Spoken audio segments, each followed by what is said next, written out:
오늘이 어린이 주일인데 본문이 좀 그동안에 하목사가 했던 거하고 좀 다르죠. 지금 우리 대한민국이 위기에 처해 있습니다. 그 일은 무엇 때문에 그런가 하면은 우리가 잘 알다시피 팬데믹이라고 하는 것이 우리나라에 쳐들어왔을 때 왜 교회를 그렇게 핍박했는지 잘 모르겠습니다. 교회를 문을 닫게 만들고 그러다 보니까 지금 이제 팬데믹이 끝나고 나니까 교회가 너무 힘듭니다.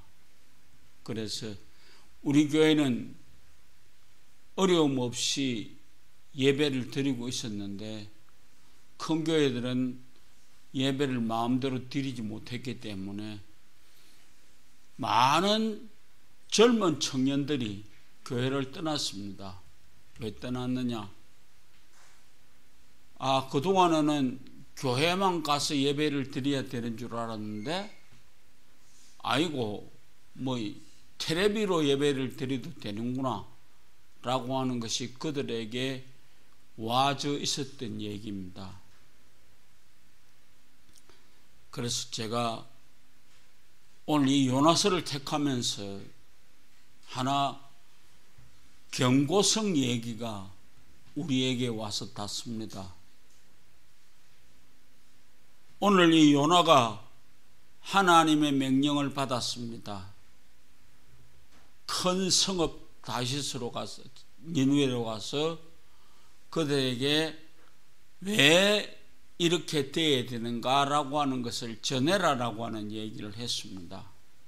그런데 당시 큰 성읍 니느웨는 이루 말할 수 없는 잔악한 문제들이 그 성읍에서 일어나고 있었습니다. 가서 잘못당하면 그저 찢어 죽일 수 있던 그런 상황 속에 갈 수밖에 없는 절박한 상황이었는데 요나가 가만히 보니까 아니라 그러고 이제 내려와서 무언가 어디 도망가야 되겠다라고 했는데 딱 내려와서 보니까 다시스로 도망하려 하여 욥바에 내려갔더니 마침 다시스로 가는 배를 만난지라. 억수로 찬스를 잘 만났습니다. 그래서 그가 생각한 것이 내가 이제 도망가려고 그랬더니 하나님이 나에게 이렇게 기가 막힌 찬스를 주는구나 라고 해서 찬스를 잡았습니다. 그래서 한 짓이 뭐요? 돈 주고 지 죽으러 가는 값을 치르고 배를 탔습니다. 그런데 하나님이 그 바다에 태풍을 내리게 했다. 그러니까 배가 흔들리기 시작하는데 이를 말할 수 없는 거예요. 그러니까 전부가 선장이 나와서 그런 얘기를 합니다. 각자 자기가 섬기는 신에게 얘기를 해라. 그래 우리 좀 살리달라 해라 라고 하는 얘기를 했는데 그때 하필 요나는 배 밑창에 내려가서 잠이 들었더라 이 말이야. 내가 오늘 이 본문을 택하면서 느끼는 생각은 그렇습니다. 우리들의 자녀들에게 어떤 상황이 우리에게 닥치더라도 하나님을 절대로 버려서는 안 된다는 것을 가르치기를 원합니다. 좀 더 말하면 터전이 흔들리면 안 됩니다. 우리 하나님을 믿는 믿음의 터가 흔들리면 안 되는 겁니다. 그게 우리 똑바로 지켜가야 할 믿는 사람들의 목표입니다. 목표. 그래서 저명한 신학자 폴 틸리가 설교집에서 흔들리는 터전이라는 얘기를 썼는데요. 독일 출신의 미국 신학자인 그가 1, 2차 세계대전을 다 겪었습니다. 19세기부터 팽배했던 인간에 대한 낙관론은 그 전쟁을 통해서 산산이 부사져 버렸습니다. 그러면서 인간은 못할 일이 없을 것처럼 보이지만은 그들 속에 있는 악의 충동을 조절하지 못했을 때에 어떤 일이 벌어지는지 인류는 똑똑히 봤습니다. 1차 세계대전을 통해서 우리는 인간이 가져야 되는 인간의 모습이 아닌 악마의 모습만 튀어나왔습니다.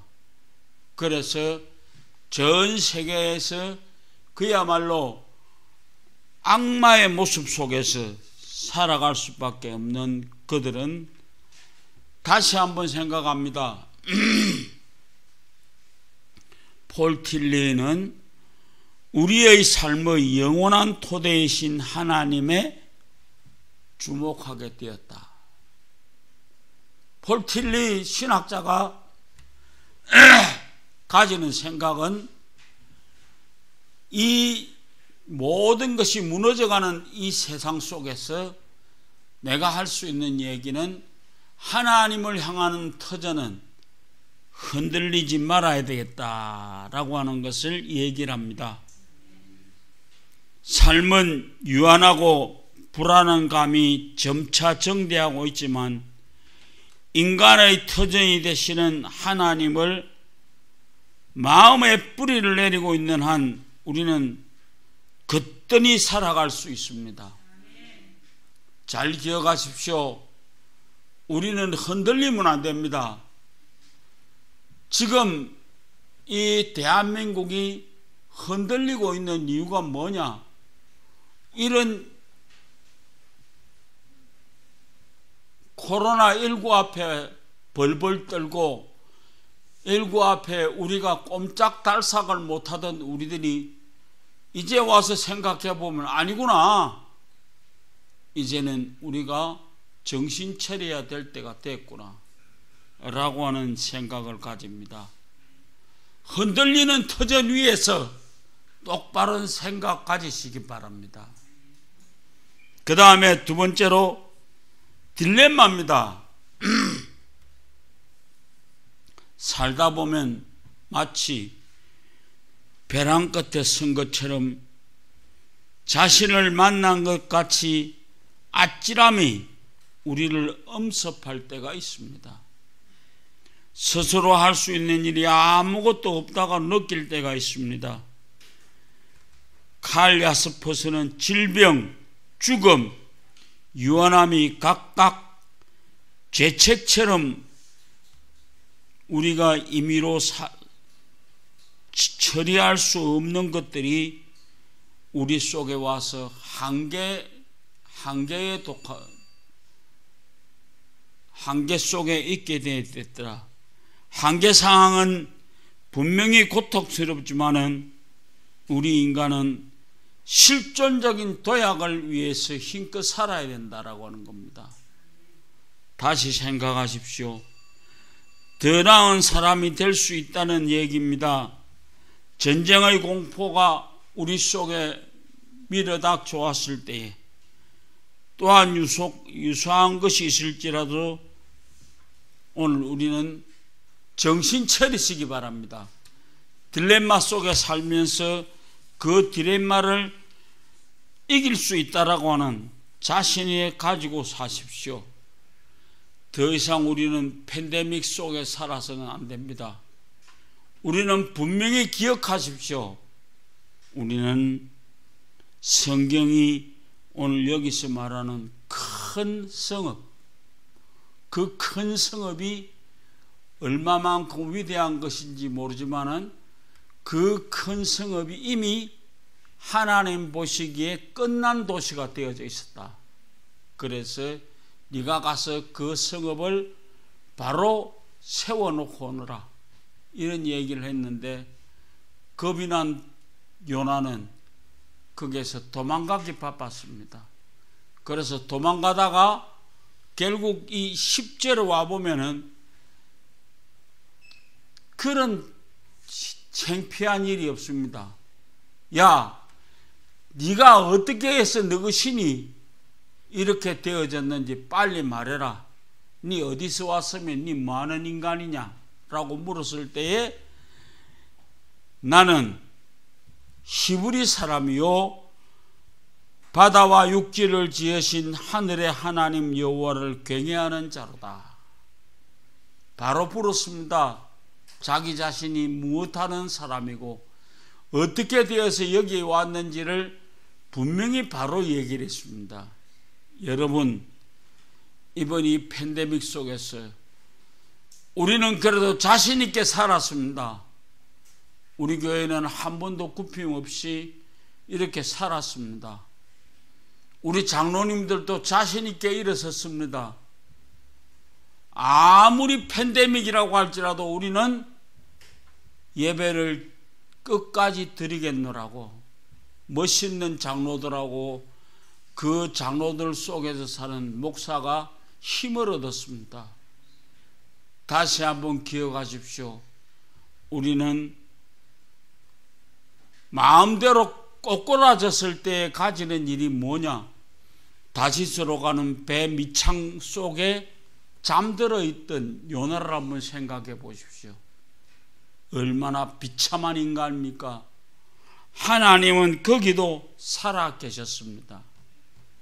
그래서 지가 어떤 인간인지를 깨닫고 하나님 앞에 와서 나는 이렇게 살아가고 있는 사람입니다 라고 하는 것을 얘기했습니다. 창세기 속에서 우리가 잘 알던 우리에게 익숙한 얘기입니다. 뱀의 유혹에 넘어가서 선악과를 따먹었던 하와의 얘기를 생각해 볼 때에 얼마만큼 두렵고 떨렸던지 나무 뒤에 숨어서 똥오줌을 못 깨리고 있을 때 아담아 네가 어디 있느냐라고 물었던 하나님의 음성 앞에 나와서 섰습니다. 니 왜 이랬느냐라고 물었을 때 내가 하늘과 아버지께 죄를 지었습니다 라고 고백할 수밖에 없었습니다. 여러분, 우리는 이 어린이 주일에 생각해야 될 게 뭐냐? 우리는 너무나 나약한 존재입니다. 아무렇지도 않은 것처럼 생각하지만 우리는 나약하게 이루 말할 수 없는 존재라는 것을 기억하십시오. 오늘 여기 위기에 처한 배에 탔던 요나를 기억하십시오. 대한민국이 흔들리고 있는데 그 배에 타고 있는 여러분들, 멋진 우리 장로들, 자신 있게 삽시다. 힘 있게 일어나십시오. 더 이상 우리들이 우리 자신을 속이게 될 때에 안 믿는 사람들에 의해서 당신이 누구요? 라고 하는 물음이 우리에게 다시 넘어올 수 있는 그런 절박한 상황을 우리에게 주십니다. 주님의 낯을 피해서 도망가고 있던 요나가 결국 뭐라고 그럽니까? 내가 하늘과 아버지께 죄를 지었는데 나는 육지를 지으신 하늘의 하나님 여호와를 경외하는 자로라. 자기가 여호와의 낯을 피함인 줄 알고 나를 들어서 바다에 빠뜨리라 라고 하는 얘기를 했습니다. 결국 그 얘기 속에서 바다에 던졌을 때 놀라운 변화가 옵니다. 그동안까지 그렇게 힘차게 불던 바람이 그쳤습니다. 여러분, 우리 한번 멋지게 대한민국을 위해서 죽을 각오하십시오. 그리고 이번 이 팬데믹이 끝나고 이제는 마음껏 당길 수 있는 이 시간을 얻었습니다. 이제는 자신 있게 일어서시기 바랍니다. 그리고 우리 이제는 다시는 문재인이 같은 인간에 의해서 우리가 다시는 교회를 그만두는 일이 없어야 됩니다. 어린이 주일날 내가 이런 소리를 하는 것이 너무나 절박한 얘기입니다. 그래서 우리는 다시 한번 다시스로 가는 길목에서 만났던 하나님 때문에 요나가 하나님 앞에 회개하고 다시 가서 니느웨 성에 가서 외쳤더니 사흘 동안에 그 온 니느웨가 회개했던 것처럼 우리도 자신 있게 하나님과 함께 사는 삶을 가질 수 있는 사랑하는 여러분들 되어지시기를 주의 이름으로 부탁을 드립니다.